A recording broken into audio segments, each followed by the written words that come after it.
So hello friends, this is Amresh Kumar and welcome to our YouTube channel Keep Learning with Amresh Kumar. Dear students, in this case, in this video we will discuss this question based on the projectile motion and based on the find the velocity of any particle at any point of the trajectory. So बेटा most important question है, exam में आया हुआ है. Question read करते हैं. If v1 and v2 be the velocities at the ends of a focal chord of projectile's path and u be the horizontal component of the velocity, then prove that so that 1 by v1 square plus 1 by v2 square equal to 1 by u square. ये आपको prove करना है. तो बेटा most important question है. तो यहाँ पे उसने बोला आपको गिवन क्या है आपको बेटा, वेलोसिटी v1 और v2 be the velocity at the ends of a focal code.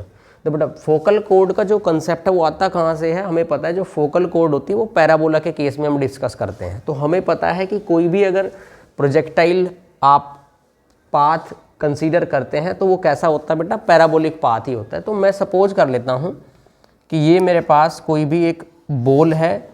Suppose करो कोई भी ऑब्जेक्ट आपने प्रोजेक्ट किया ओ पॉइंट से और आपने उसको किस वेलोसिटी के साथ प्रोजेक्ट करना है ऐसा उसने कुछ भी नहीं दिया. जस्ट क्या दिया कि v1 v2 जो वेलोसिटी है वो end of A focal code, जो भी फोकल कोड होगी उसके एंड्स पे लगी है वो. तो पहली चीज़ तो ये कि हमें ये पता है कि प्रोजेक्टाइल जो आपकी ट्रेजेक्टरी पाथ होता है वो कैसा होता है बेटा, पैराबोलिक होता है. तो मैंने ये कंसीडर कर लिया, सपोज किया थोड़ी देर के लिए कि जो मेरा ये पाथ है वो क्या है, प्रोजेक्टाइल होने की वजह से वो पैराबोलिक होगा. तो अभी क्या है, थोड़ा सा मुझे और भी यहाँ पे कंस्ट्रक्शन करनी पड़ेगी. तो इसे थोड़ा सा नीचे बनाते हैं बेटा एक बार.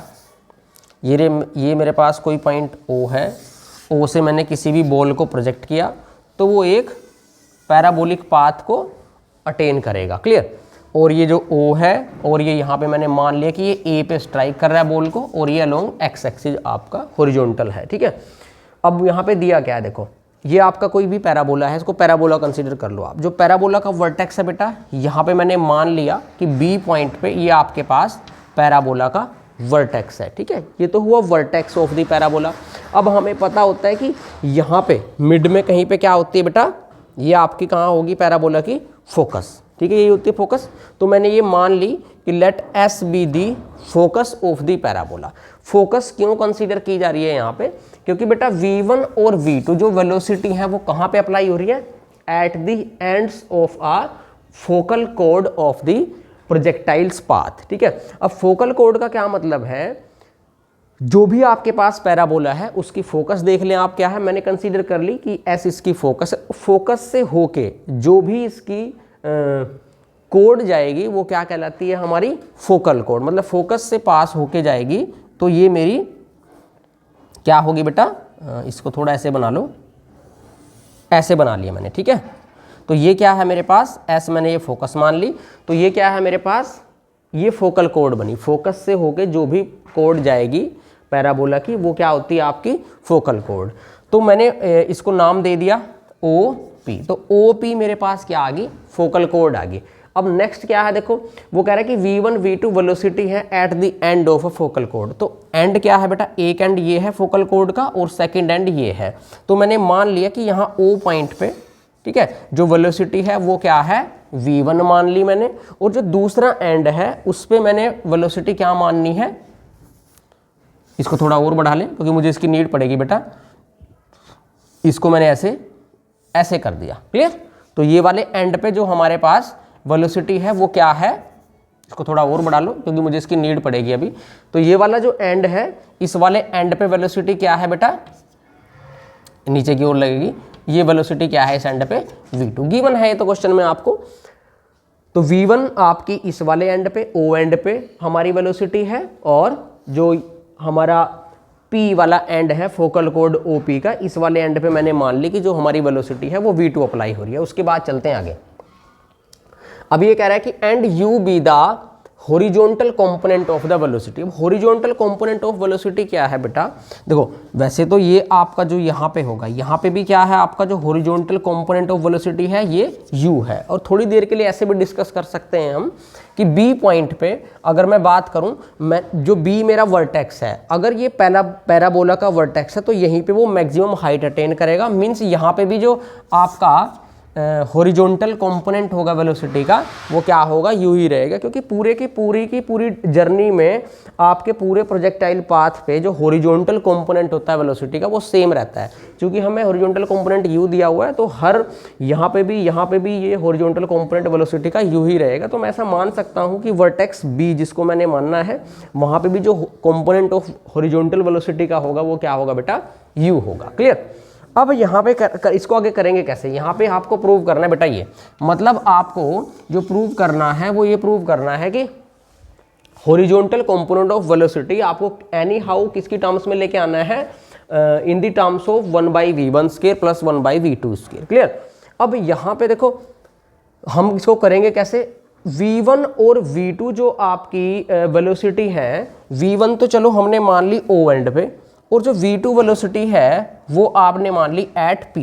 अब हमने इस वाली एक्सरसाइज में एक आर्टिकल किया था कि velocity of any particle at any point of the trajectory, कि ट्रेजेक्ट्री के ऊपर अगर किसी भी पर्टिकुलर पॉइंट पे आपने वेलोसिटी फाइंड करनी हो तो कैसे फाइंड करते हैं। उस वाले आर्टिकल की हेल्प से हम इसको इजीली कर लेंगे। देखो बेटा, अब उससे पहले मुझे एक पैराबोला की रिजल्ट पता है। पैराबोला का रिजल्ट क्या कहता है, देखो अब यहाँ पे पैराबोला का रिजल्ट कहता है कि जो भी फोकल कोड होगी पैराबोला की, उसके एंड से, उनके एंड से जो भी आप टेंजेंट्स ड्रॉ करते हैं, देखो जो वैसे तो यहाँ पे वेलोसिटी है, मैं इसको देखो ओ पॉइंट पे इसको टेंजेंट, देखो पैराबोला ये पूरा का पूरा ऐसे चला जा रहा है आपका, ठीक है। कभी आप सोचोगे यहीं पे एंड हो रहा है, तो अब इसको आप पैराबोला की टर्म्स में लो। ये पैराबोला है आपका, ओ पॉइंट पे ये क्या है आपके पास, टेंजेंट है, ठीक है। ये ओ पॉइंट पे टेंजेंट आ गया, टेंजेंट को मैंने सीधे ड्रॉ कर दिया।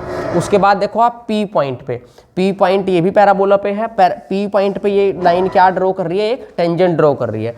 तो बेटा जो ये मैंने बताया कि पैराबोला के केस में ये प्रॉपर्टी होता है कि पैराबोला की जो भी फोकल कोड होगी, फोकल कोड के एंड से जो भी टेंजेंट होंगे वो जहां मीट करते हैं ना एक दूसरे को 90 डिग्री के एंगल पे मीट करते हैं।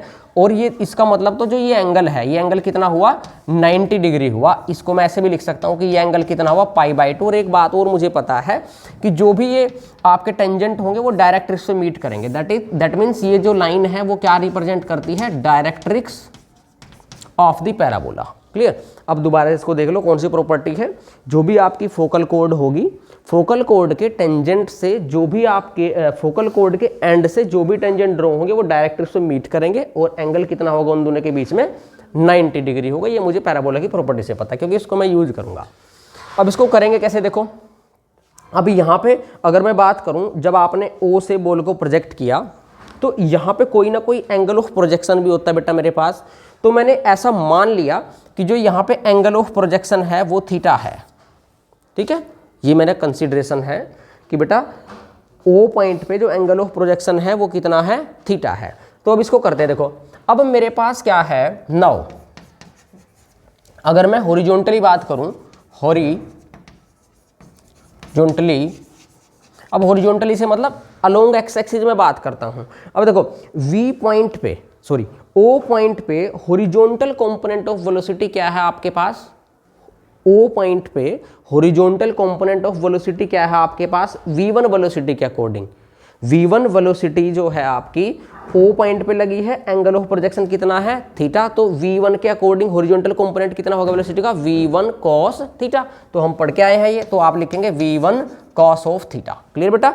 लेकिन अगर आप चेक करें क्वेश्चन में क्या दिया हुआ है, u be the horizontal component of velocity. तो इसका मतलब यहाँ पे जो आपका v1 cos थीटा है वो किसके इक्वल हो जाएगा, आपका u के इक्वल हो जाएगा, क्योंकि u भी क्या है, हॉरिजॉन्टल कंपोनेंट ऑफ वेलोसिटी। इसको ऐसे भी देख सकते हैं आप, और इसको दूसरे तरीके से भी देख सकते हैं। कैसे बताया था मैंने आपको कि बेटा जो मेरे पास इक्वेशन ऑफ मोशन होती है वो होती है v equal to u plus at। ऐसे भी देख सकते हैं आप इसको। देखो ये इस इक्वेशन ऑफ मोशन को आप अलोंग एक्स एक्सिस ले लो। अलोंग एक्स एक्सिस की अगर बात करें, v हमारी फाइनल वेलोसिटी है, u हमारी इनिशियल वेलोसिटी है, a is the acceleration, t is the time. इस फॉर्मूले की हेल्प से भी आप इसको कर सकते हैं। वो तो मर्जी है आपकी, पिछले वाले आर्टिकल में मैंने कराया हुआ है डिटेल में, इसको जाके देख सकते हैं आप। नहीं तो आप डायरेक्ट ऐसे भी याद रख सकते हैं बेटा क्या, कि v1 का जो हॉरिजॉन्टल कंपोनेंट ऑफ वेलोसिटी है वो क्या होगा, v1 cos थीटा, क्योंकि मैंने थीटा क्या मान लिया है, एंगल ऑफ प्रोजेक्शन, और आपको गिवन क्या है, horizontal component of velocity u, तो ये दोनों इक्वल होंगे। मैंने इसको दे दिया इक्वेशन नंबर 1। अब बात करते हैं, अगर मैं यही सेम काम एट p करूं, p पॉइंट पे v2 का हॉरिजॉन्टल कंपोनेंट ऑफ वेलोसिटी क्या होगा, p पॉइंट पे हॉरिजॉन्टल कंपोनेंट ऑफ वेलोसिटी क्या होगा v2 का। तो इसके लिए देखो, जब भी हम किसी वेलोसिटी v1 का, जैसे आपने हॉरिजॉन्टल कंपोनेंट ऑफ वेलोसिटी निकाला, तो आपने देखा कि एंगल ऑफ प्रोजेक्शन क्या था, यानी कि क्या मतलब, क्या कि हॉरिजॉन्टल एक्सिस के साथ में v1 कितना एंगल क्रिएट करती है, तो वो मैंने थीटा मान लिया था। लेकिन अभी यहाँ पे आपको ये नहीं पता कि भाई v2 जो है वो हॉरिजॉन्टल एक्सिस के साथ में, ये वाली हॉरिजॉन्टल लाइन है बेटा एक्स एक्सिस, इसके साथ में कितना एंगल बनाता है।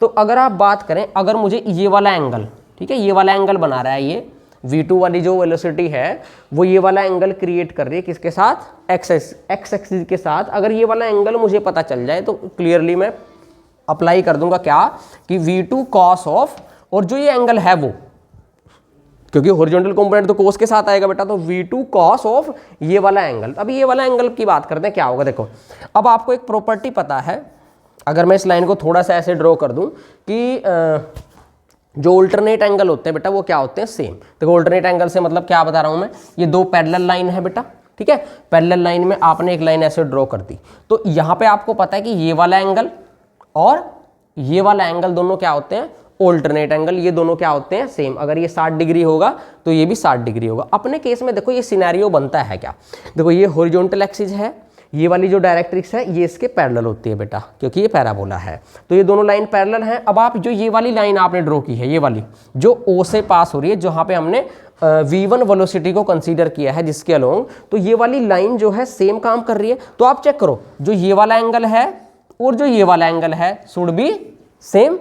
तो अगर ये एंगल थीटा है तो ये भी एंगल कितना होगा, थीटा होगा। और इट मीन्स तो ये हुआ कि जो ये पूरा एंगल है, ये पूरा एंगल कितना हुआ, देखो ये एंगल तो π/2 था, ये थीटा, तो ये हुआ π/2 प्लस थीटा। तो ये एंगल है कितना, मैंने लिखा π/2 प्लस थीटा है ये एंगल। अब देखो बात करते हैं हम, अब अगर मैं ये वाली लाइन को देखूं, ये वाली लाइन भी क्या है भाई, ये वाली लाइन भी, अगर आप यहाँ पे ऐसे कर दो, ऐसे लाइन ड्रॉ कर दो, तो थोड़ा सा और समझाने के लिए, अगर मैं ये पैरेलल लाइन हो, इस वे में लाइन को आप ड्रॉ कर दो, तो ऑल्टरनेट एंगल यहाँ पे भी बनाएगी, ये वाला एंगल और ये वाला एंगल क्या होगा, सेम होगा, क्योंकि ये भी ऑल्टरनेट एंगल है। अपने सिनेरियो में ये वाला देखो, अब ये वाली पैरेलल लाइन है बेटा दोनों एक दूसरे के। अब ये वाली लाइन देखो जिसके अलोंग मैंने वेलोसिटी v2 को लगाया है, तो देखो ये वाला एंगल कितना है आपका π/2 प्लस थीटा, दैट मीन्स फिर ये भी एंगल कितना होगा आपका π/2 प्लस थीटा, तो दैट मीन्स ये आपका कितना एंगल हुआ बेटा π/2 प्लस थीटा। ये मुझे पता चला पैराबोला की प्रॉपर्टी से। तो मैं यहाँ पे क्या लिखूंगा, horizontal component of velocity v2 के अलोंग क्या हो जाएगा, v2 cos π/2 plus theta. Clear बेटा। लेकिन फिर से वही आ गई कि मुझे तो हॉरिजॉन्टल कंपोनेंट ऑफ वेलोसिटी कितना दिया हुआ है, u, तो इसका मतलब ये भी किसके इक्वल होगा, u के इक्वेशन नंबर 2। बस अब मैं इन दोनों इक्वेशन को सोल्व करके ये इक्वेशन ले आऊंगा। देखो कैसे। अब हम चेक करेंगे बेटा कि cos π/2 प्लस थीटा कौन से क्वाड्रेंट में है, ये आपका चला गया सेकंड क्वाड्रेंट में। और सेकंड क्वाड्रेंट में क्या हो जाएगा बेटा, cos का हो जाएगा साइन, और cos होता है नेगेटिव, तो नेगेटिव, और ये हो गया sine theta equal to u। ठीक है। अब देखो इसको मान लो आप इक्वेशन नंबर 2। अब हमें प्रूव करना है 1/v1 square plus 1/v2 square equal to 1/u square. तो उसके लिए अगर आप दोनों को स्केयर करके ऐड करोगे तो v1 स्केयर कोस square theta plus v2 square sine square theta. तो v1 और v2 में कॉमन आना चाहिए था बेटा, तो मैं इसको कॉमन निकालने के लिए क्या करूँगा, इक्वेशन 1 से ऐसे लिख दूंगा, बाई इक्वेशन 1, कि आप इसको ऐसे लिख लो बेटा कि cos theta equal to u/v1। ठीक है। ऐसे ही आप सेकेंड इक्वेशन से लिख लो minus sine theta equal to u/v2। तो ये आ गया बेटा u/v2। उसके बाद आप इन दोनों को स्केयर करके ऐड कर दो, तो ये क्या हो जाएगा कोस square theta, this becomes cos square theta plus, जब इसको स्केयर करके ऐड करेंगे तो ये हो गया बेटा sine square theta equal to, ये कितना हो जाएगा u square by v1 square, u square by v1 square, ये क्या हो जाएगा u square by v2 square. तो ये हो गया u square by v2 square. ये कितना हो गया cos square theta plus sine square theta 1 which is equal to u square common आ गया यहाँ से, ये बन गया 1/, v1 square plus 1 by v2 square. ठीक है बेटा, u स्केयर को आप कहाँ लेके आएंगे, लेफ्ट साइड लेके आएंगे तो प्रूव हो जाएगा कि बेटा 1 by u square equal to 1 by v1 square plus 1 by v2 square. ठीक है बेटा, अगर फिर भी आपको कोई डाउट रहता है आपको इस क्वेश्चन में तो आप कमेंट कर सकते हैं। और बेटा इसके बाद हम नेक्स्ट क्वेश्चन में मिलेंगे एग्जाम्पल नंबर 3। तब तक के लिए जय हिंद, जय Bharat and thank you so much.